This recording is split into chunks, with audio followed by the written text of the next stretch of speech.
Here are 9 things you need to know before growing a giant pumpkin. 1. Not just any pumpkin seed will do. You need an Atlantic giant pumpkin seed. These have been selectively bred to grow ginormous pumpkins, even with minimal care.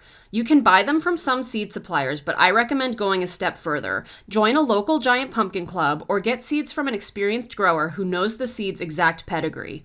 2. You need a lot of space. Giant pumpkin vines can grow a foot a day, and a mature plant can easily cover over 1,000 square feet.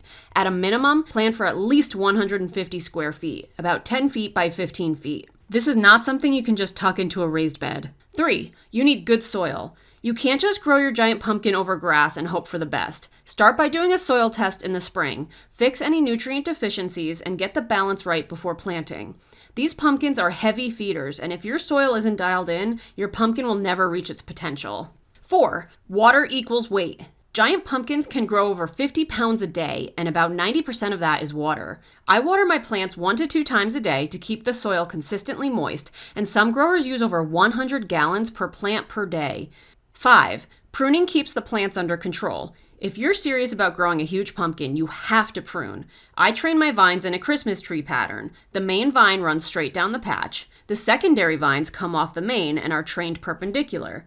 The tertiary vines that grow off the secondaries get pruned off because they tend to steal energy from the fruit. You also prune pumpkins. If you want the biggest pumpkin possible, you leave just 1 pumpkin on each plant so all the energy goes into that single fruit. 6. Burying vines doubles your roots. Pumpkins form roots along the vine anywhere there's a leaf. The underside of the vine that touches the soil will root on its own.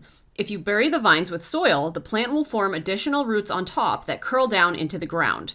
More roots equal more water and nutrients and more pumpkin. 7. Bugs can end your season early. When your plant is young, the biggest threat is insects. Cucumber beetles, squash bugs, and squash vine borers do the most damage. Most professional growers use insecticides, but even organic products can harm beneficial insects like bees. Other options include covering plants with bug netting, hand squishing pests every day, and using traps like Heliothis traps to catch specific insects. 8. Bigger animals are a problem too. Deer, rodents, and groundhogs all see your pumpkin plant as food. You may need to fence in the whole patch, or like I do, put a mini electric fence around the pumpkin itself to keep rodents from chewing on it. 9. Release the vines as the pumpkin grows. As the pumpkin gets bigger, it starts pulling up on the vine and the roots. That stress can actually snap a stem or vine. To prevent that, cut the roots within a couple of feet of the stem so the vine has more give as the pumpkin grows taller. There's a lot more to growing giant pumpkins, but these 9 fundamentals will put you ahead of most new growers. If you want to see everything else I do during the season, follow along and grow a giant with me.